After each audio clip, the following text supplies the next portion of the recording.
situation sprung off out here in Miami. I was spending some time out here getting an archive of records together, and Matty O, my personal road manager, he shows up out here. You know, he gives up everything he had going on back home.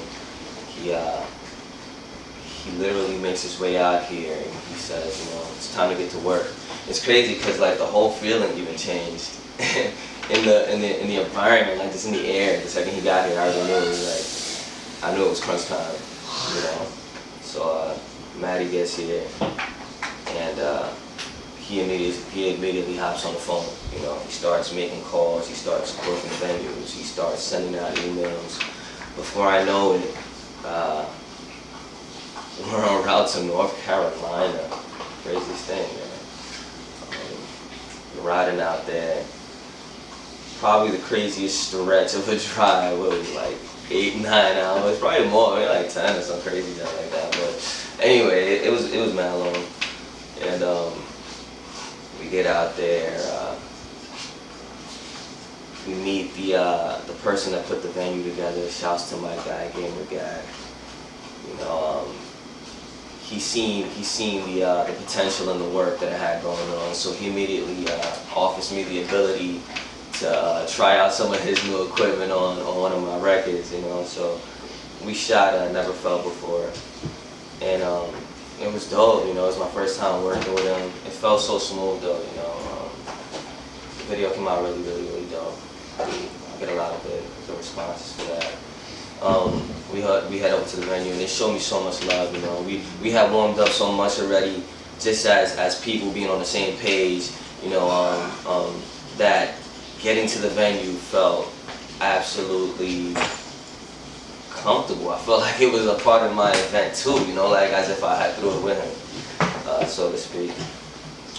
Get there, the vibes are right, the performances were absolutely amazing, and I hit the stage for the first time in months, man, and it almost felt like something else came over me, you know.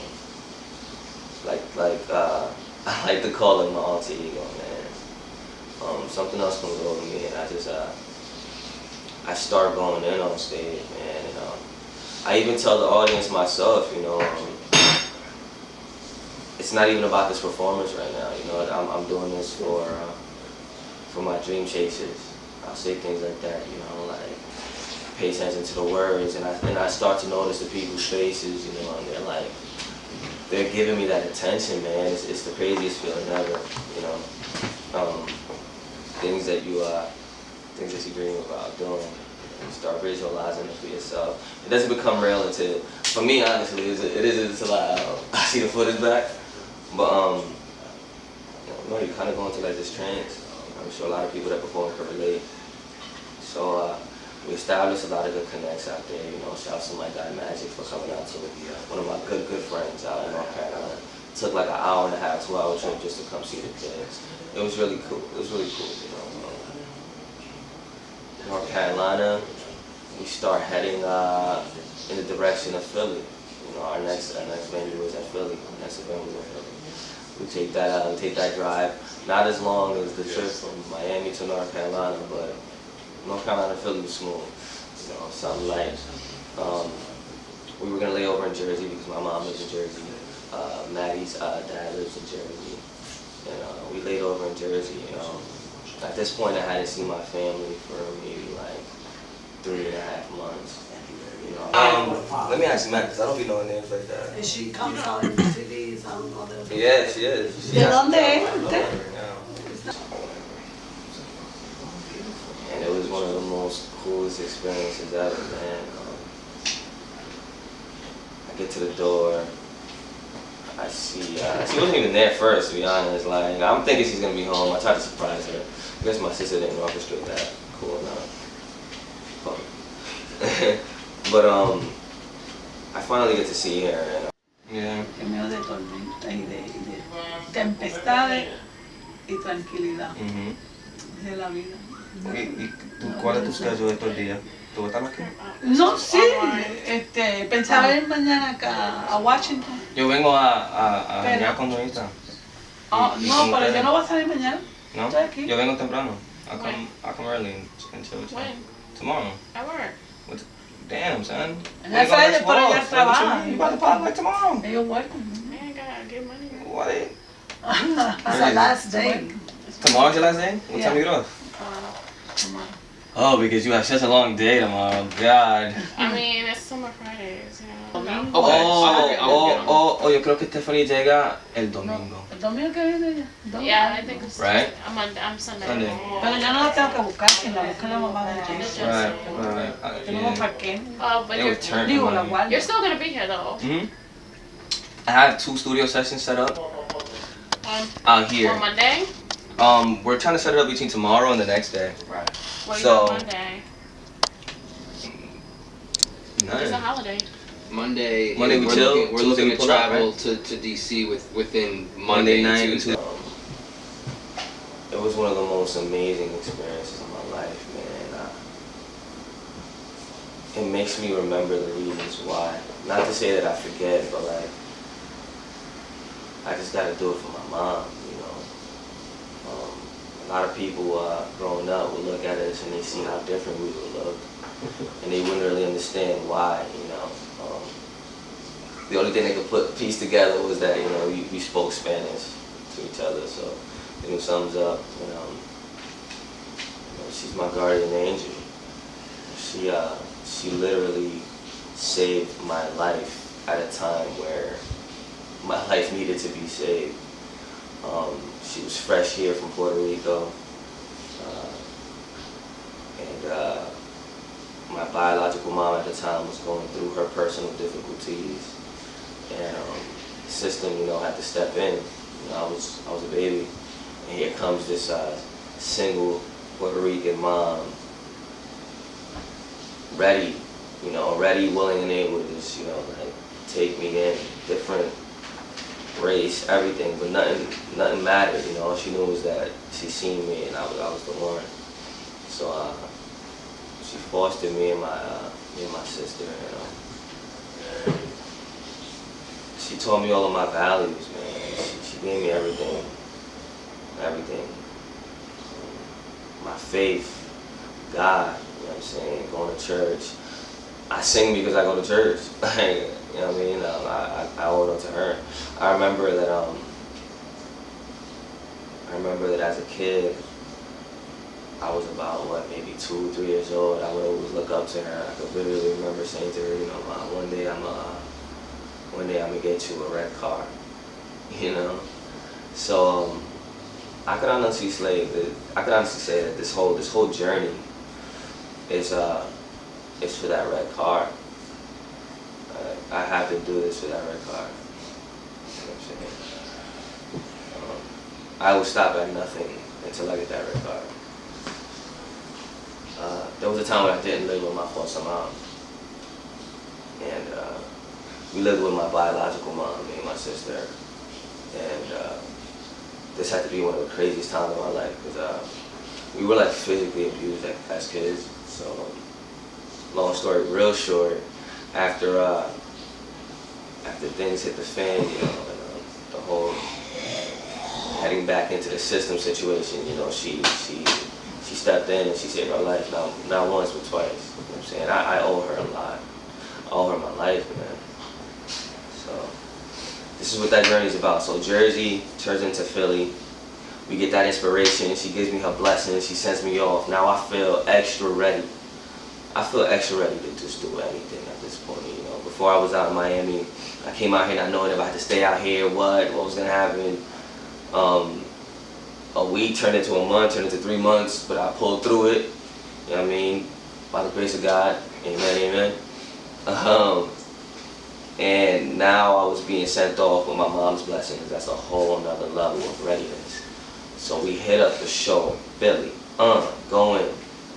We start meeting people. My whole team came out. Shouts to Mickey's Man Cave, yo. I have to give them mad love because they took that trip, you know. That was a deep trip. I had a few other homies that came out too. Shouts to you guys. You know, that feeling is like no other. You know, you're in a whole completely different state, and then here comes the smiling faces of all your friends, you know, looking at you like, yo, we here, what's good, man. That sends a whole nother level of confidence into your whole being, man. It's the craziest thing ever. The performances that night were absolutely phenomenal. There was this group of kids that like really inspired me, even being older than them and like being a performer, just to get it, man. They were so fearless. They were so ready, so young too, man. Like I felt like so many people were touched by these kids that night. So showtime. We at the stage, you know. The people are ready. I have a thing where I like feeling out the room before performing. It makes me feel so much more comfortable on stage. I'll go around, I'll talk, I'll socialize, and I'll network. So by the time I get on stage, I feel like I know everybody already. You know what I'm saying? It's like, yo, we done had conversation individually with everybody in the crowd. So now I'm just so comfortable on stage. We get up there, and it's an amazing show, man.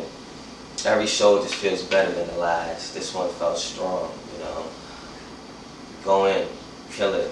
I get off stage, the love, all the way there, Philly. Shouts to you, man. You guys show love for real, for real.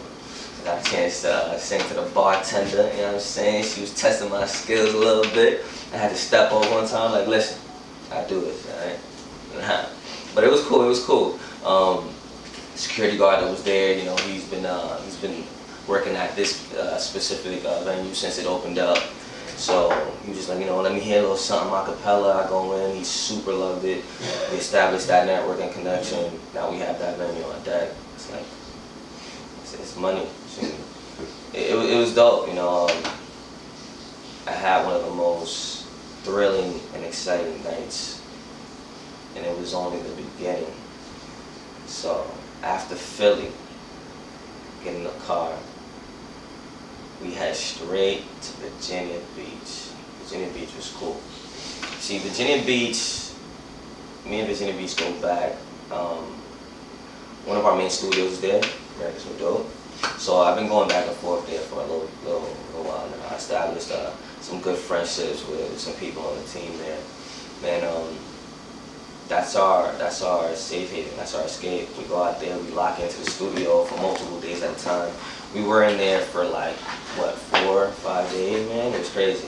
Locking in every day, doing something. If we weren't shooting, we were in the studio. We weren't in the studio, we were shooting. If we weren't doing that, we was looking for food. You feel me? So it was cool, you know. We got to lock in. We got a chance to make a few stops, dropped off a few CDs. It was really dope. The support is all the way there. Everybody there is just, you know, cool, calm, and, you know, support us. So shouts to VA Beats. I see you. Got a lot of work in. A lot of work in. After VA Beach, pack up.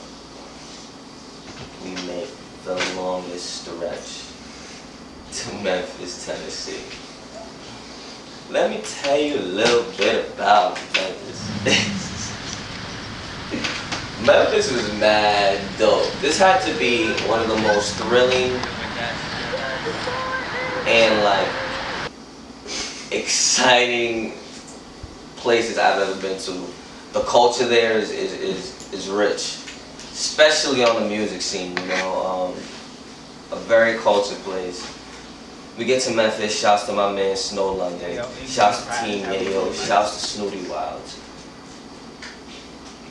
Amazing, amazing. The love was crazy. Snow had it so warmed up already that like I felt like everybody already low-key knew us. It was so dope, man. We went to so many different locations, so many different venues. Shouts to everybody at the Oasis Hookah Bar. You know, it was crazy, man. Went up to a radio station, got an interview with some pretty popular people in the neighborhood. I got a chance to chill with some pretty important people out there who I might have to remain nameless for. Can I say it? Nah, right? All right. We'll talk about it later. But it was dope, you know. I got a chance to chill at one of the oldest and most known recording studios out in Memphis. with some of the most heartfelt and loving people I've ever met in my whole entire life. The magic room. It was inspirational. It's one thing to dream about doing this, like I said before, but that same common like interest, which is music, love, positivity, positive vibes, and it's cool, you know. It's an instant connection, you know. The laws of attraction, you know, they prove themselves every time. We rep a few shows in Memphis, you know. Hand out a bunch of CDs.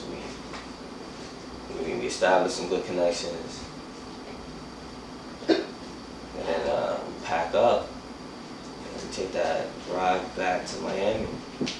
That smooth drive back to Miami, man. A real long drive. Nearly ran out of gas once. Light turned on twice. We worried about it breaking down. It was crazy, yo. It was the grind, though. You know what I'm saying? This trip was such a learning experience. I left one way, I came back another. I feel so ready to take on everything. You know, I'm so motivated at this point that it's gonna take a lot of trying to stop me. But I'm not gonna stop at nothing. You know, like being resilient is key. I didn't let anything in my life hold me down. You feel me? And I feel like I'm nearly just brushing the surface of what could really happen and what could really take place. And I'm looking forward to everything that's about to take place. You know, Norway, overseas, here we come. It's about to be dope. You know, rock with me. That is K. Let's get it.